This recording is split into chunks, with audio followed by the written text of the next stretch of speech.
कहानी शुरू होती है। जस, वह एक सिंगल माँ है। रेस्टोरेंट में वेट्रेस का काम करती है। उसकी जिंदगी का सबसे बड़ा मकसद है अपने बेटे टॉम का ख्याल रखना।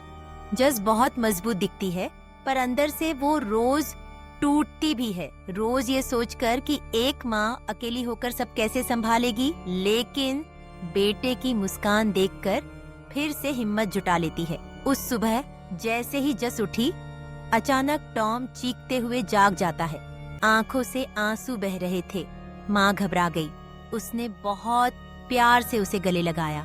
डरो मत बेटा, ये बस सपना था, असली दुनिया में ऐसा कुछ नहीं होता। टॉम एक अजीब बीमारी से जूझ रहा था। उसका शरीर बड़ा होता जा रहा था, पर दिमाग अब भी छोटे बच्चे जैसा ही था। इसीलिए जस उसे कभी अकेला छोड़ना पसंद नहीं करती। वो उसे अपने से भी ज्यादा प्यार करती थी, जैसे उसके बिना जी ही नहीं सकती।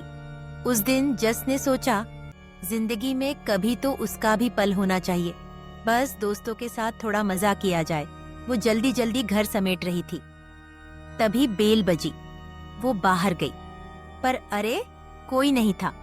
तभी अंदर से आवाज आई। ठिन ठन भागकर अंदर आई। देखा, टॉम ने रंग की शीशी गिरा दी थी। जस ने जल्दी से उसे साफ किया और फिर सामान पैक करने लगी। लेकिन जब टॉम को बुलाया चलने के लिए, उसने मना कर दिया। जिद पकड़ ली। माँ ने मनाने की बहुत कोशिश की, मगर टॉम हिलने को तैयार ही नहीं था। थोड़ी देर में जस गुस्से से भर गई और वो अकेली ही चली गई। बाहर उसका दोस्त विक्टर उसे लेने आया था। जस के चेहरे पर अजीब सी बेचैनी थी। विक्टर को अच्छा नहीं लग रहा था। फिर वहाँ आए ग्रेग। उसने सबको अपनी बोट पर बुलाया था। उसने जस से पूछा, अरे टॉम कहाँ है? वो भी तो आने वाला था ना। जस झूठ बोलती है, वो सो रहा है इसलिए नहीं लाई। पर उसका चेहरा उसके शब्दों जैसा नहीं था। आंखों में बोझ और मन में छिपा कोई राज। समुंदर पर सब मस्ती कर रहे थे। जस की आंख लग गई, लेकिन नींद में उसे डरावना सपना आया, जैसे वो किसी अनजान टापू पर अकेली फंस गई हो।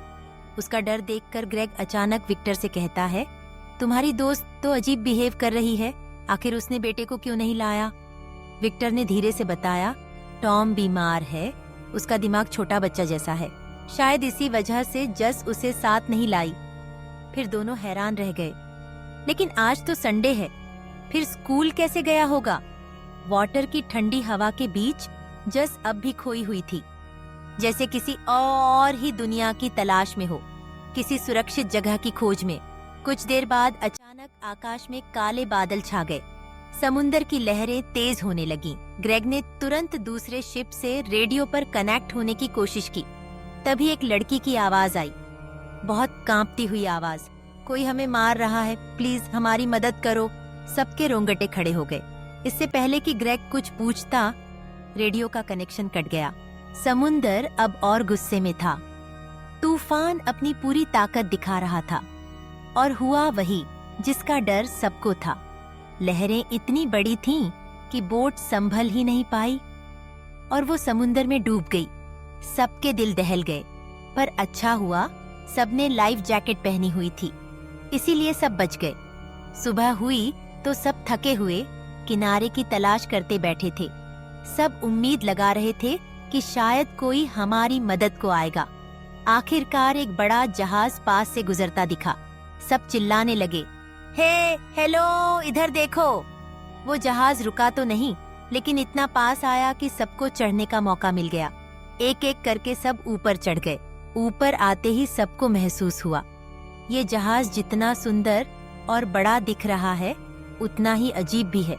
रूम तो बहुत थे, पर उनमें रहने वाला कोई इंसान नहीं था। सन्नाटा इतना गहरा था, जैसे जहाज ने अपने लोगों को खुद ही निगल लिया हो। ये खामोशी अब सबको डराने लगी थी। उसी बीच जस ठिठक गई। उसका चेहरा देखने लायक था। उसने धीरे से कहा, पता नहीं क्यों मुझे लग रहा है कि मैं यहाँ पहले भी आ चुकी हूँ। ग्रेग ने उसे ढांढस बंधाया, तुम बस वहम कर रही हो, रिलैक्स। पर जस का मन कुछ और ही कह रहा था। थोड़ा अंदर जाने पर विक्टर को एक बड़ी पेंटिंग दिखी। वो इसी जहाज की थी। उसके नीचे नाम लिखा था अफोलस। जस ने नाम पढ़ते ही धीरे से कहा, अफोलस। ये तो ग्रीक मिथोलॉजी में वायु देवता का नाम है। उसने सबको समझाया कि कैसे उसके बेटे सिसिफस ने मौत को 2 बार धोखा दिया था और उसके गुस्से में वायु देवता ने उसे श्राप दिया, हर रोज एक भारी पत्थर पहाड़ पर चढ़ाना, पर पत्थर बार बार नीचे लुढ़क जाना। ये दर्दनाक सजा उसे हमेशा हमेशा के लिए मिली थी। सब चुपचाप उसकी बातें सुन रहे थे। तभी ठंडे की हल्की आवाज आई। विक्टर देखने गया तो वहाँ जस की चाबियां पड़ी थीं। सबने हैरानी से एक दूसरे को देखा। ये कैसे हो सकता है? जस तो यहाँ आई ही नहीं थी। सभी मिलकर आगे बढ़े और एक रूम में पहुँचे।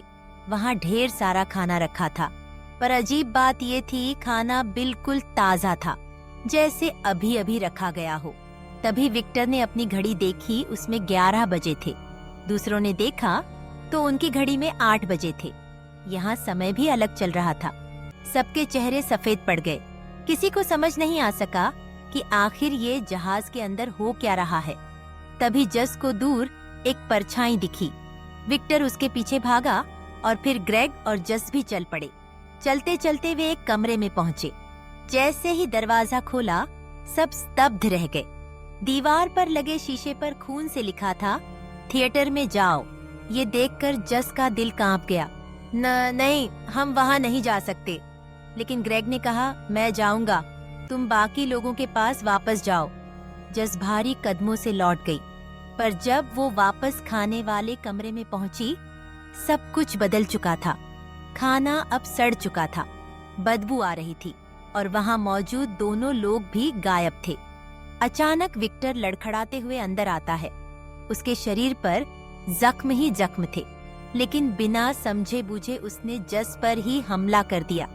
जस रोती हुई चिल्लाई, रुको विक्टर, मुझे मत मारो। पर उसके वार रुक ही नहीं रहे थे। आखिरकार जस को मजबूरन बचाव में उसे घायल करना पड़ा। तभी जाने कहां से थिएटर की दिशा में गोली चलने की धाएं आवाज गूंजी। जस दौड़ पड़ी उस ओर, और वहां जमीन पर ग्रेग पड़ा था। उसे गोली मार दी गई थी। जस की आंखों से आंसू बह निकले, उसका गला भर्रा गया। और तभी पीछे से सैली बोली, उसने आखिरी पल में हमसे कहा कि तुमने उसे गोली मारी है। जस वहीं ठिठक गई, जैसे पूरा जहाज अब उसके खिलाफ हो।